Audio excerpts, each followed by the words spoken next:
السلام علیکم ورحمۃ اللہ وبرکاتہ ان الحمد للہ والصلاة والسلام علی سید الانبیاء وعلی آلہ وصحبہ اجمعین ما بعد فاعوذ باللہ من الشیطان الرجیم بسم اللہ الرحمن الرحیم۔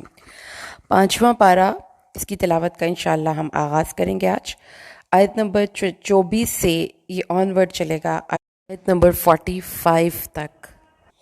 اعوذ باللہ من الشیطان الرجیم بسم اللہ الرحمن الرحیم۔ والمحصنات من النساء إلا ما ملكت أيمانكم كتاب الله عليكم وأحل لكم ما وراء ذلكم أن تبتغوا بأموالكم محصنين غير مسافحين وما استمتعتم به منهن فآتوهن أجورهن فريضة ولا جناح عليكم فيما تراضيتم به من بعد الفريضة إن الله كان عليما حكيما۔ اور خامد والی عورتیں بھی تم پر حرام کی گئیں مگر وہ لونڈیاں جن کے مالک تمہارے دائیں ہاتھ ہوں، یہ تم پر اللہ کا لکھا ہوا ہے، اور تمہارے لیے حلال کی گئیں جو اس کے سوا ہیں۔ قرآن حکیم کا یہ والا مقام ہمیں محرمات کی مزید تفصیل بتاتا ہے۔ چوتھے پارے کے اینڈ سے ہم پڑھ کے آئے تھے کہ ہم پر مائیں اور ماؤں کی کیٹیگری کی تمام عورتیں، بیٹیاں اور بیٹیوں کی کیٹیگری کی تمام عورتیں، بہنیں اور بہنوں کی کیٹیگری کی تمام عورتیں، ان سے نکاح کرنا حرام ہے۔ اب آگے ہے شادی شدہ عورتیں بھی کسی دوسرے مرد کے لیے حرام ہو جاتی ہیں جب وہ کسی ایک مرد کے نکاح میں ہوتی ہیں۔ اللہ تعالیٰ نے بتایا ہے کہ اس کے علاوہ تمہیں عورتیں حلال ہیں۔ اچھا، اس کے بعد اللہ تعالیٰ نے فرمایا ہے کہ ان عورتوں کو حق مہر دے کر آپ نے شادی کرنی ہے، اور مقصد نکاح کا کیا ہے کہ آپ کی عزت کی حفاظت ہو، نہ کہ چھپی ہوئی دوستیاں۔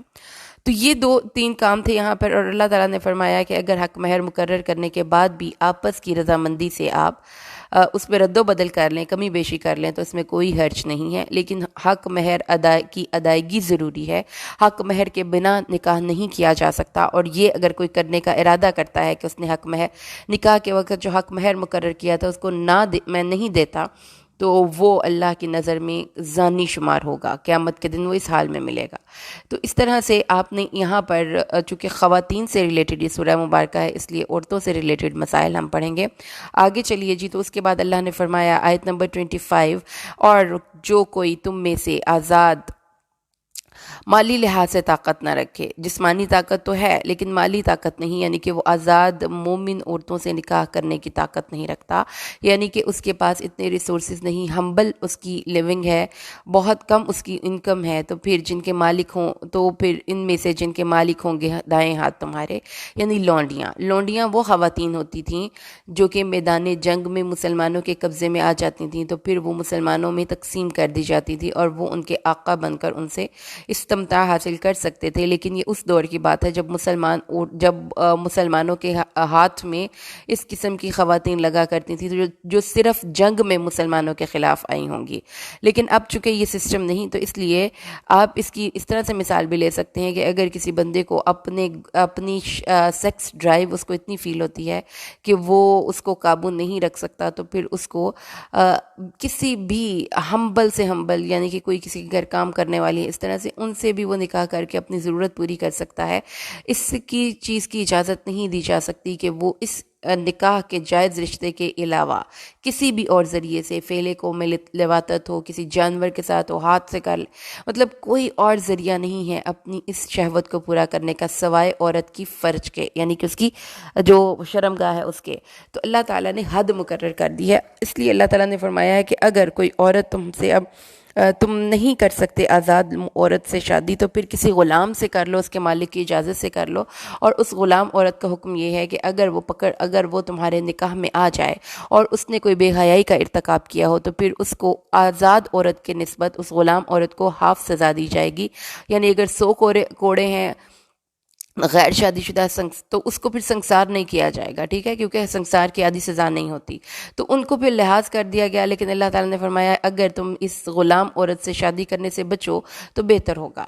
اور نبی صلی اللہ علیہ وسلم نے بھی بہت ترغیب دلائی ہے نکاح کی، اور نکاح نبی صلی اللہ علیہ وسلم نے فرمایا ہے کہ آپ کی سنت میں سے ہے، جو نکاح کو کے ذریعے، کیونکہ اس کے ذریعے انسان کی نگاہ کی حفاظت ہوتی ہے اور شرمگاہ کی حفاظت ہوتی ہے، اور نبی صلی اللہ علیہ وسلم نے نوجوانوں کو ریکمینڈ کیا تھا کہ اے نوجوانوں کی جماعت، تم میں سے جو شخص نکاح کرنے کی طاقت رکھتا ہو اس کو نکاح کر لینا چاہیے، اور جس میں یہ جسمانی طاقت نہ ہو تو وہ روزے رکھے، اس سے اس کی شہوت اس کے قابو میں رہے گی۔ تو یہ ہے ایک ایسا جو ہے، اگر آپ ماڈرن سائیکالوجی کو پڑھتے ہیں تو ایک سرٹن ایج کے بعد جب آپ اڈلٹ ہو جاتے ہیں تو لڑکیاں یا لڑکے اس میں بالکل اوکے ہے کہ اف دی فیل دیٹ کہ ان کو یہ سیکس کی ڈرائیو فیل ہوتی ہے، اس کے لیے پھر اللہ تعالیٰ نے بھی پورے کا پورا انتظامات اور ان کے احکامات قرآن حکیم میں نازل کیے، اور یہ ہمارے مالک کا ہم سے جاننا ہے کہ جو شخص نکاح کر لیتا ہے وہ زیادہ پروڈکٹیو ہو جاتا ہے، وہ زیادہ بہتر طریقے سے اپنی سوشل لائف کو لے کر چل سکتا ہے، وہ زیادہ بہتر طریقے سے چیزوں کو دیکھ سکتا ہے، اگرچہ کہ اگر اس کی یہ شادی شدہ زندگی ایک اچھے گراؤنڈز اور اچھے طریقے سے گزر رہی ہو۔ اور اس کے بعد اللہ نے فرمایا، اللہ ارادہ کرتا ہے کہ تمہیں ہر چیز واضح کھول کر بتا دے، اور ان لوگوں کا ہدایت راستہ تم سے پہلے جو ہے ان کو بتا دے اور تمہاری توبہ قبول کرے، اور وہ لوگ جو خواہشات کی پیروی کرتے ہیں وہ یہ اللہ ان کی یہ خواہش ہے کہ تم پھر کر بہت دور جا پڑو۔ اللہ ارادہ کرتا ہے کہ تم سے تخفیف کر دے، اور انسان کو کمزور پیدا کیا گیا ہے، تو اللہ کو پتہ ہے کہ انسان اپنی ان خواہشات کے آگے مغلوب ہو سکتا ہے، وہ کمزور ہے، اس لیے اللہ تعالیٰ نے پھر یہ ایسے احکامات نازل کیے کہ جو تمہارے لیے ڈویبل ہیں۔ تو فلیکسیبلٹی دیکھیے دین اسلام میں کہ ہر ایک انسان کی سچویشن اور اس کی کنڈیشنز کا لحاظ کرتے ہوئے اصول ہمارے پاس ہیں، اس میں ورائٹی آف اصول ہیں، کوئی ایک اصول نہیں ہے۔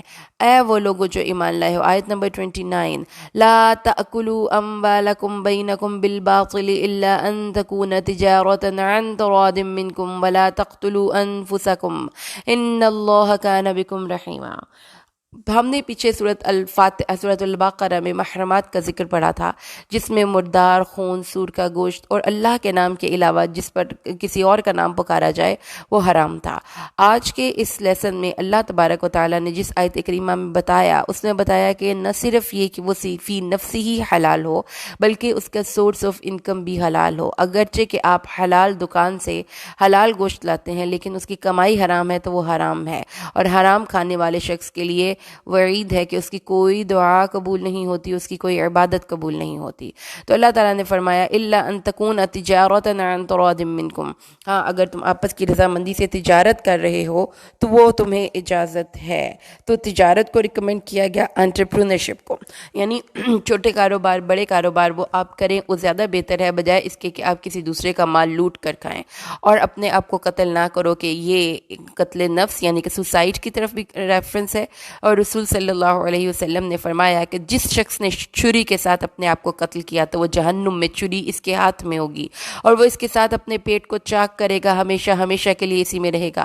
اور جس نے اپنے آپ کو زہر سے قتل کیا تو جہنم میں اس کا زہر اس کے ہاتھ میں ہوگا، جسے وہ گھونٹ گھونٹ کر کے پیے گا اور ہمیشہ ہمیشہ کے لیے اسی میں رہے گا۔ جس نے پہاڑ سے گرا کر اپنے آپ کو قتل کیا تو وہ جہنم کی آگ میں گرتا رہے گا، ہمیشہ ہمیشہ کے لیے اس میں رہے گا۔ اللہم لا تجعلنا برحمتک منہم۔ آگے آ جاتی ہے آیت نمبر 31، ان تجتنبوا کبائر ما تنہون عنہ نکفر عنکم سیئاتکم وندخلکم مدخلا کریما۔ اور اگر تم ان چھوٹے چھوٹے گناہوں سے بچتے، ان بڑے بڑے گناہوں سے بچتے رہو جو کبائرہ ہیں، جن سے تمہیں منع کیا جاتا ہے، تو ہم تمہاری چھوٹی چھوٹی برائیاں خود بخود دور کر دیں گے۔ آپ ایک ٹیچنگ اور لرننگ کی فیلڈ سے اس کا اگر انالیسز یا انالوجی لیتے ہیں تو اس کا مطلب یہ ہے کہ آپ کے بیئر منیمم پاس ہونے کے لیے ایٹ لیسٹ یہ ضرور ہے کہ آپ بڑے بڑے گناہوں سے بچتے رہیں تو آپ جنت میں داخل ہو جائیں گے اور آخرت کا پیپر پاس کر لیں گے۔ یعنی اگر ایک طالب علم کا پیپر آپ چیک کرتے ہیں اور اس نے 100% ٹھیک نہیں لکھا ہوتا، اس نے 40% بھی ٹھیک لکھا ہوتا ہے، تو ہم اس کو پاس کنسیڈر کر لیتے ہیں۔ تو ان بڑے گناہوں سے بچ جانے سے آپ جنت میں داخلے کے اہل ہو جائیں گے اور پاس کنسیڈر ہو جائیں گے، جس میں سب سے ٹاپ پر گناہ ہے شرک۔ اگر آپ شرک سے اپنے آپ کو بچاتے ہیں، پھر حقوق العباد میں سب سے ٹاپ پہ گناہ ہے والدین کی نافرمانی۔ پھر اس کے بعد اللہ تعالیٰ کے نبی نے فرمایا ہے کسی کو قتل کرنا، اور اس کے بعد پاک دامن عورتوں پر تہمت لگانا، اور اس کے علاوہ یہ بھی بتایا گیا ہے کہ جادو کرنا، جھوٹی گواہی اور جھوٹی قسم دینا۔ تو یہ جو بخاری سے ہم نے پڑھے ہیں، یہ وہ کبیرہ گناہ ہیں جن سے اگر ہم بچ جاتے ہیں تو اللہ تعالیٰ جو چھوٹے چھوٹے ہمارے گناہ ہیں، ہماری لغزشیں ہیں، وہ بائی ڈیفالٹ وضو سے یا ویسے آپ جب استغفر اللہ کی تسبیح پڑھتے ہیں، یا ویسے آپ جب کسی انسان کو آپ نے فرمایا کہ جب درود شریف آپ پڑھتے ہیں تو آپ کے 10 گناہ مٹتے ہیں، 10 درجات بلند ہوتے ہیں۔ جب آپ مسجد کی طرف جاتے ہیں تو آپ کے ایک ایک قدم پر آپ کا ایک ایک گناہ مٹ جاتا ہے۔ جب آپ وضو کرتے ہیں تو وضو کے قطروں سے آپ کے جو چھوٹے گناہ ہیں وہ جھڑ جاتے ہیں، پھر ایک جمعے سے دوسرے جمعے کے دوران وہ گناہوں کا کفارہ ہو جاتا ہے۔ تو اس طرح سے اللہ تعالیٰ نے بتا دیا کہ یہ چیزیں جو ہیں یہ آپ نے نہیں کرنی، چھوٹے گناہ میں معاف کرتا جاؤں گا، تم نیکیاں کرتے جاؤ گے، لیکن بڑے بڑے گناہوں سے بہرحال تمہیں اپنے آپ کو روکنا ہوگا۔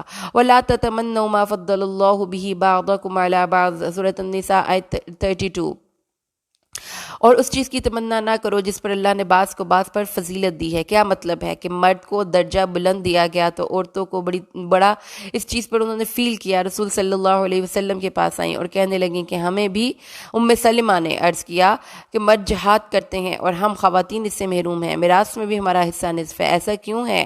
رسول صلی اللہ علیہ وسلم کی زوجہ مطہرہ ہیں آپ، تو اللہ نے یہ آیت نازل فرمائی وَلَا تَتَمَنَّوْا مَا فَضَّلَ اللَّهُ بِهِ بَعْضَكُمْ عَلَى بَعْضٍ۔ دنیا میں کس کو کیا مقام دینا ہے اور کس کو کیا ڈیوٹی سونپنی ہے، you have nothing to do with it، آپ کا اس سے کوئی لینا دینا نہیں ہے۔ آپ اپنے کام پہ فوکس کیجئے، جو کام آپ کریں گے آپ اس کو پورا پورا ریوارڈ مل جائے گا۔ تو اگر آپ ایک جاب سے اس کو لیتے ہیں تو یہ کوئی بڑی اعزاز کی بات نہیں ہے کہ کوئی بندہ فیلڈ میں جا کر کام کرے اور کوئی بندہ آفس ورک کرے، دونوں کے کام اس آرگنائزیشن کے لیے امپورٹنٹ ہوتے ہیں۔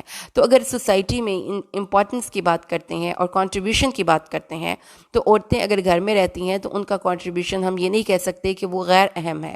اگر وہ ایک بیوی ہے یا ماں ہے یا بہن ہے اور گھر میں رہ کر وہ اس معاشرے کے لیے کوئی پازیٹیو رول پلے کر رہی ہے تو اس کو اس چیز کے بارے میں اپنے آپ پہ یہ فیل نہیں آنی چاہیے اس کو کہ میں کچھ بھی نہیں کر رہی۔ اور یہ آج کے دور کا کانفلکٹ ہے، خواتین اس بات کو بھی سوچتی ہیں کہ عظمت مردوں جیسے کام کرنے میں ہے، تو یہ غلط سوچ اپنے ذہن سے نکال دیجئے۔ ہم اپنے دائرے میں رہ کر جو کام کر سکتے ہیں اور اپنی نیچر کے مطابق جو کام کر سکتے ہیں وہی ہمارے معاشرے میں ایک پازیٹیو چینج لانے کا باعث بن سکتا ہے۔ اللہ تعالیٰ فرماتا ہے ہر ایک کے لیے ہم نے حصے دار مقرر کر دیے جو والدین اور قرابت دار چھوڑ جائیں گے۔ جب یہ آیت نازل نہیں ہوئی تھی تو اس سے پہلے جو کہ میثاق مدینہ ہوئی تھی، تو اس سے پہلے جو یہ مواخات مدینہ میں ہوئی تھی کہ رسول صلی اللہ علیہ وسلم نے ایک مہاجر اور ایک انصار کو بھائی بھائی بنا دیا تھا، تو اس کی ریفرنس میں جب کوئی اس کا مر جاتا بھائی جو کہ اس کو رسول صلی اللہ علیہ وسلم نے مواخات میں بنایا تھا تو وہ اس کی وارثوں میں شامل ہوتا تھا، اس کی وراثت اس کو تقسیم کی جاتی تھی۔ لیکن اب اللہ تعالیٰ نے منع کر دیا کہ اب ہر ایک کے حصے مقرر کر دیے گئے ہیں، لہٰذا اب قرآن اور شریعت کے مطابق حصوں کی تقسیم کی جائے گی۔ اس کے علاوہ یہ جو اس کا مفہوم فآتوا نصیبہم کا مفہوم یہ ہے کہ جو حلف یا معاہدہ کسی کو دیا جاتا اس میں سے اس کا حصہ دو۔ ابن عباس فرماتے ہیں کہ جب مہاجرین مدینہ آئے تو رسول صلی اللہ علیہ وسلم نے مہاجرین اور انصار میں بھائی چارہ قائم کر دیا، انصاری کا وارث اس کے رشتہ دار کے بجائے مہاجر ہوتا تھا، تو تب یہ حکم جو ہے نازل ہوا کہ والذین عقدت ایمانہم، تو پھر اللہ تعالیٰ نے فرمایا کہ ہاں وراثت کا حصے مقرر ہو گئے، البتہ وصیت 1/3 تک کی جا سکتی ہے۔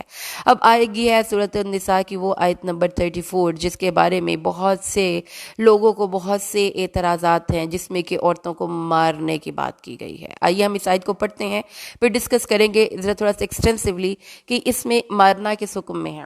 مرد عورتوں پر الرجال قوامون علی النساء بما فضل اللہ بعضهم علی بعض وبما انفقوا من اموالہم، مرد عورتوں پر قوام ہے۔ اس لفظ کی تحقیق ضروری ہے۔ قوام قوم سے لفظ نکلتا ہے، قیام بھی لفظ یہیں سے نکلتا ہے، کھڑا ہو جانا۔ مرد عورتوں پر ایسے ان کے معاملات کو لے کر کھڑے ہونے والے ہیں، they are their custodians, they are their caretakers۔ اس کی مثال اگر آپ ویژول امیجری سے لیتے ہیں تو جیسے ایک کنات کو تھام کے کھڑا ہوتا ہے ایک درمیان میں بانس، اور اس کو چاروں سائڈ کے پریشرز برداشت کر کے، ایک طرف اس کے ادھر رسی ہے اور ادھر رسی ہے اور وہ ادھر کا بھی پریشر برداشت کر رہا ہے ادھر، اور وہ قائم کھڑا ہے، سیدھا کھڑا ہے۔ مرد کی یہ کنڈیشن اس لفظ نے بڑی خوبصورت بتا دی کہ عورتوں کی نگرانی اور حفاظت کے وقت ان کو بڑے پریشرز برداشت کرنے پڑتے ہیں، اپنی ذات پر بہت سی تکلیفیں اور سختیاں جھیلنی پڑتی ہیں، اور عورتوں کو اس چیز کا ذرا بھر بھی احساس نہیں ہے۔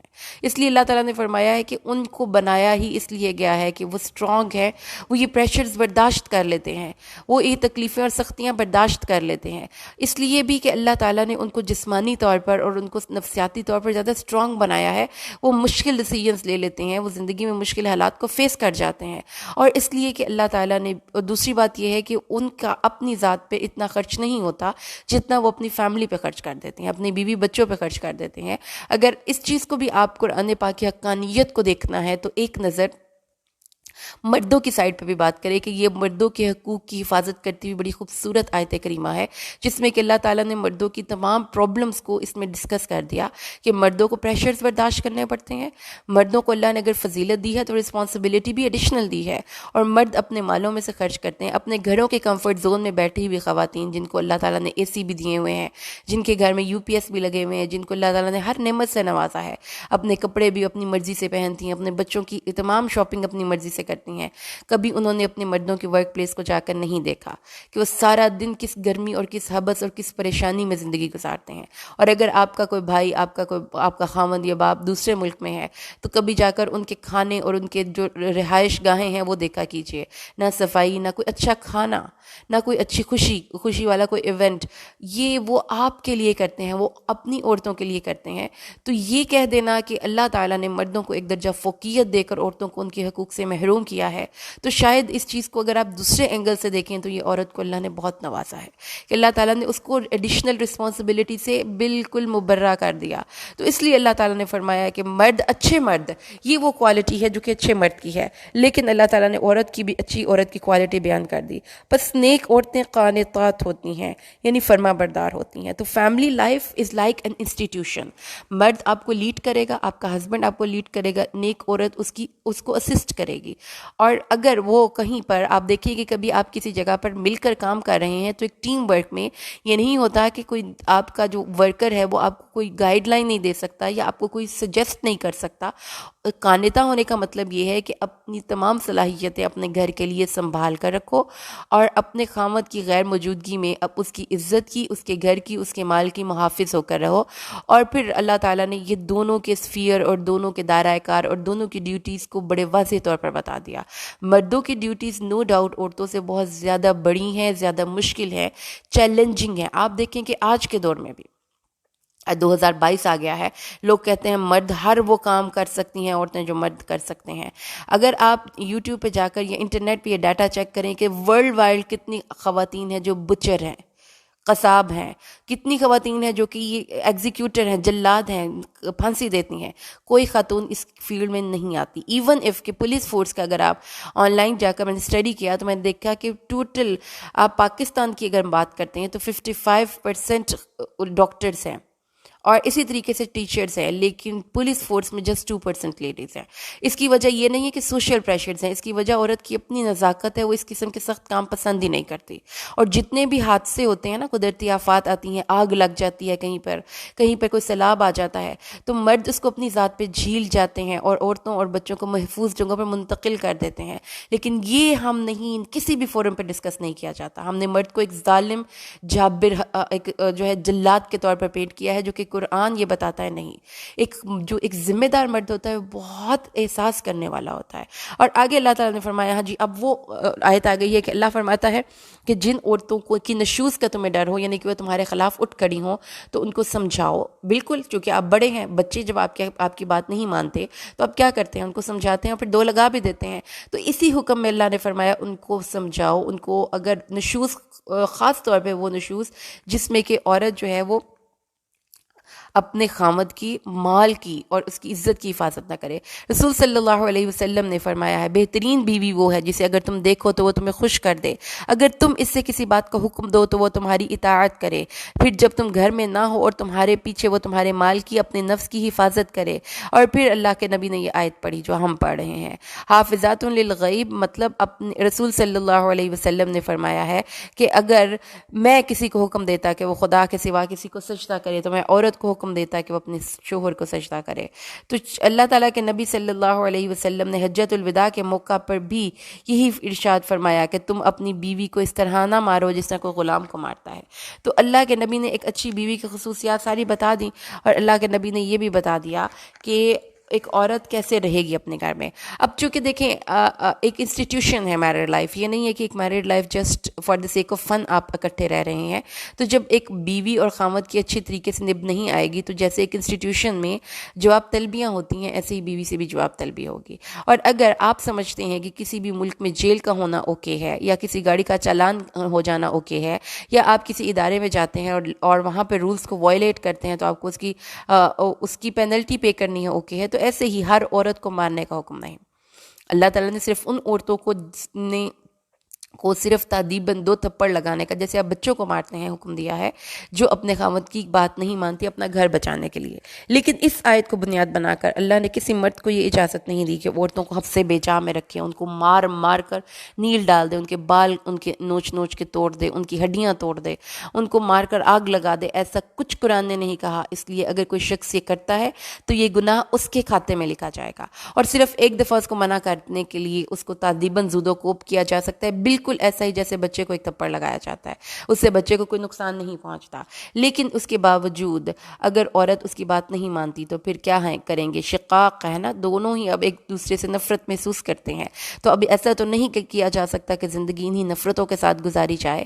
تو اللہ تعالیٰ نے فرمایا ہے کہ ایک لاسٹ کوشش کر لو، لڑکی اور لڑکے کے گھر والوں سے ایک حکم مقرر کر دو، اور وہ ان دونوں کی شکایات سن کر اس کا ازالہ کریں، اور اگر وہ صلح کروانے کا ذہن رکھ کر آئیں گے تو اللہ ان دونوں کے دلوں کو اپنی رحمت سے جوڑ دے گا، اور اس میں صلح کی کیفیت پیدا ہو جائے گی۔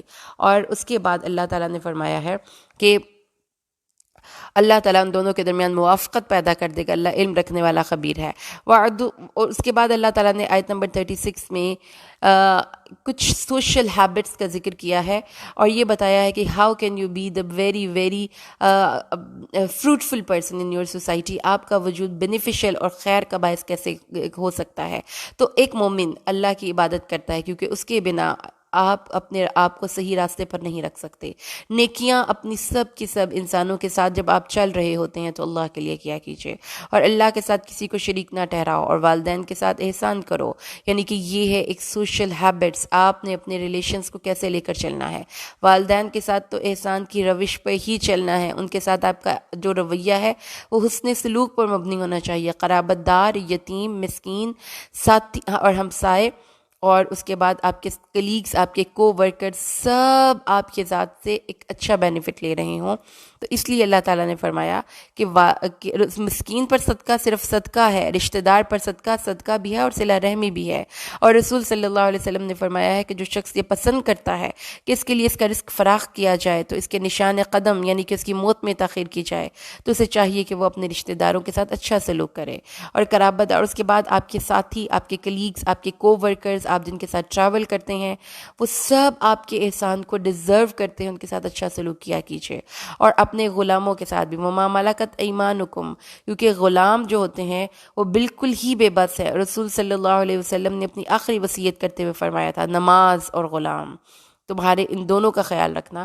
تو اس لیے انسان کے ماتحت الف جو لوگ ہیں وہ آپ کے گھر، دکان، کارخانے میں ملازم، نوکر، اور رسول صلی اللہ علیہ وسلم نے فرمایا ہے آدمی کو اتنا ہی گناہ کافی ہے کہ وہ ان لوگوں کو ضائع کرے جن کی خوراک کا وہ امین ہے۔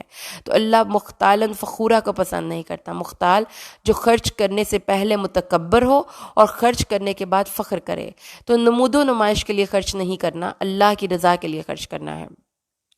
رسول صلی اللہ علیہ وسلم نے فرمایا، آگے اللہ تعالیٰ فرماتا ہے وہ لوگ جو بخل کرتے ہیں اور لوگوں کو بخل کا حکم دیتے ہیں۔ تو دیکھیں کہ قرآن کیسی ہماری گرومنگ کر رہا ہے۔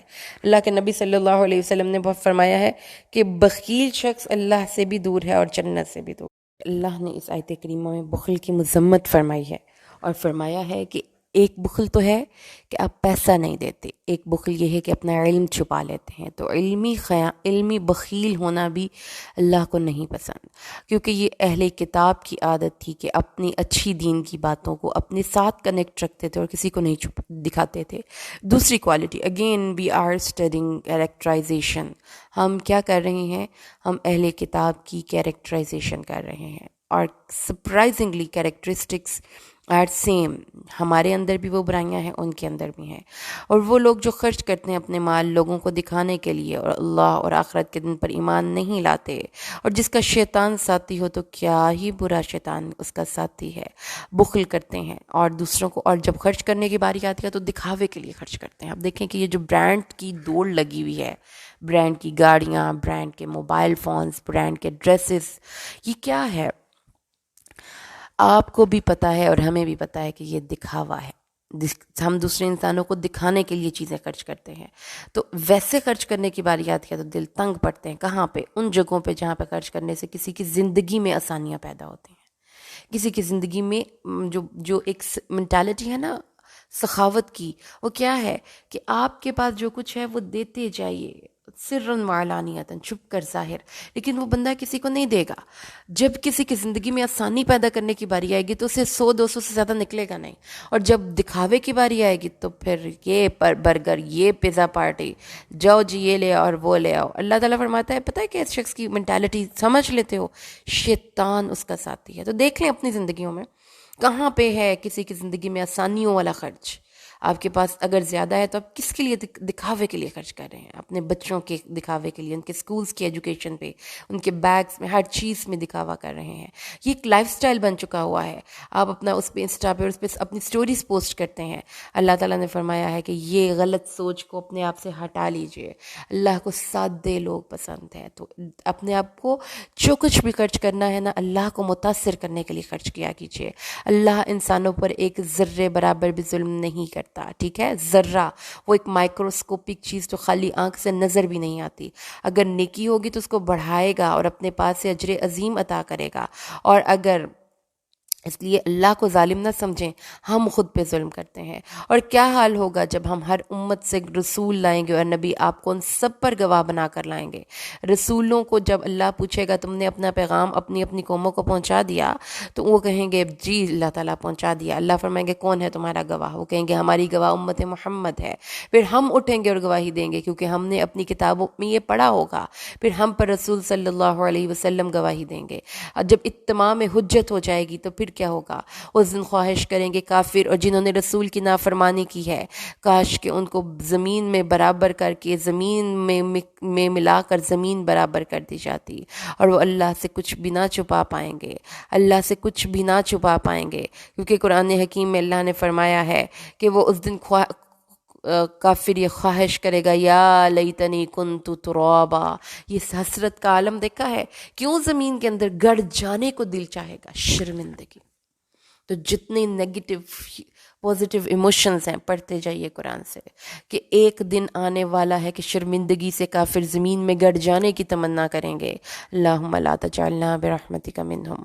آیت نمبر 43 اللہ تبارک و تعالیٰ ارشاد فرماتا ہے اے وہ لوگوں جو ایمان لائے ہو، نماز کے قریب بھی مت جانا کہ تم نشے کی حالت میں ہو، یہاں تک کہ تم جان لو جو تم کہہ رہے ہو، اور نہ ہی جنبی ہو یعنی کہ تمہیں غسل کی حاجت ہو، اور تم راستے میں ہو یہاں تک کہ تم نہا لو. نماز کی سلسلے میں یہ یاد رکھیے کہ کچھ شرطیں ہیں. سب سے پہلی شرط یہ ہے کہ آپ ذہنی طور پر اتنے اپنے آپ کی سوچوں پر آپ کا ایک کنٹرول ہو کہ آپ جان رہے ہوں کہ آپ نماز میں کیا کہہ رہے ہیں، جس سے یہ پتہ چلتا ہے کہ نماز میں ارتکاز توجہ یہ ہماری بہت بگ ٹریننگ ہے. جو آپ کچھ لوگ جو یوگاز کرتے ہیں نا، ان کو بیسیکلی ٹریننگ یہ دی جاتی ہے کہ انہوں نے اپنی دماغ کو ایک نقطے پر مرتکز کرنا ہے اور پھر اپنے آپ کو ٹرینڈ کرنا ہے. مینٹل ٹریننگ اس کو کہتے ہیں. تو بہت سے مینٹل ٹریننگ کی آپ کو کورسز بھی مل جاتے ہیں، ایکسرسائزز بھی لوگ کرتے ہیں. تو ہم مسلمانوں کے لیے مینٹل ٹریننگ کی سب سے بگ ایکسرسائز کیا ہے کہ اپنی توجہ کو ایک نقطے پر مرتکز کریں، اور اس کے لیے پھر آپ کو اپنے مائنڈ سے ہر قسم کی انٹاکسیکنٹس کو نکالنا پڑے گا. تو اس لیے نشہ حرام ہے کیونکہ انسان کا اپنی سوچوں پر اختیار نہیں رہتا. اور جو حدیث جبرائیل تھی جس میں کہ حضرت جبرائیل نے کہا تھا کہ عبادت یوں کریں کہ آپ گویا کہ اللہ کو دیکھ رہے ہیں، تو اس کا مطلب پھر کیا ہے کہ آپ your full concentration will be focused on one point, اللہ. تو یہ ہے جو نماز کی پہلی شرط ہے. یہ شرط نہیں تو نماز نہیں. اس چیز کو نوٹ کریں کہ غیب کی امور غیبیہ ہم پڑھ رہے ہیں. اس کے بعد جو نظر آنے والی چیزیں ہیں اس میں طہارت ہے. آپ کو غسل کی حاجت ہے، آپ نے نہائے، آپ نے اپنی وائف کے ساتھ اپنا جو ہے اپنا یہ ہم بستری کی، آپ کو نہانے کی حاجت ہے، نہیں ہے پانی تو تیمم کر کے پڑھ لیں. یعنی وہ شرط آپ کی کل عدم کی جا سکتی ہے طہارت والی، لیکن دماغی طور پر جو حاضری ہے، حضوری ہے قلب کی اور دماغ کی، اس شرط کو نہیں نماز میں آپ کل عدم قرار دے سکتے. تو آپ کو یہ ارتکاز توجہ کی پریکٹس کرنی چاہیے نماز میں. اپنی سوچوں میں ہر چیز کو نکال کر صرف اللہ کی ذات پر توجہ مرکوز کریں. اور اس کے جو شان نزول کے بارے میں جو آیات آتی ہیں کہ رسول صلی اللہ علیہ وسلم نے فرمایا کہ نیند اس طرح ہی، نیند کی حالت میں بھی بہت زیادہ آپ کو نیند آئی ہوئی، آپ رات لیٹ سوئے، آپ صبح فجر کے وقت اٹھے تو نیند کا غلبہ تھا، نماز نہیں پڑھیں، اور جب تک کہ آپ کو یہ پتہ نہ چلے کہ آپ کی زبان سے نکل کیا رہا ہے. اور اس کے بعد آپ نے تیمم کی آیات ہیں. یہ تیمم 2 صورتوں میں واجب ہو گیا. پانی نہیں تو تیمم کر سکتے ہیں، بہت مریض ہیں تو تیمم کر سکتے ہیں، اور صاف مٹی لیں، اس سے منہ اور ہاتھوں کا مسح کر کے آپ تیمم کر کے اپنے آپ کو پاک کر سکتے ہیں. یہ اسلام کی خاص طور پر ہم پر ایک تخفیف ہے جو پہلی امتوں کو نہیں دی گئی تھی. آیت نمبر 44 میں اللہ فرماتا ہے، کیا نہ دیکھا تم نے ان لوگوں کو جن کو کتاب سے حصہ دیا گیا تھا. یعنی پھر وہ اہل کتاب جو گمراہی کو خریدتے ہیں، اور ان کی چاہت یہ ہے کہ تم بھی راستے سے بھٹک جاؤ، اور اللہ تمہارے دشمنوں کو جانتا ہے، اور اللہ کافی ہے دوست اور کافی ہے مددگار. آیت نمبر 45 تک ہم نے پڑھ لیا ہے. 30 آیات. اللہ کا شکر ہے، انشاءاللہ 46 سے آن ورڈ ہمارا نیکسٹ لیسن ہوگا. اللہ تعالیٰ سے دعا ہے اللہ قرآن کو سمجھ کر پڑھنا اور عمل کرنا ہمارے لیے آسان کر دے. آمین. بارک اللہ لی ولکم فی القرآن الحکیم ونفعنی و ایاکم بالآیات والذکر الحکیم. السلام علیکم.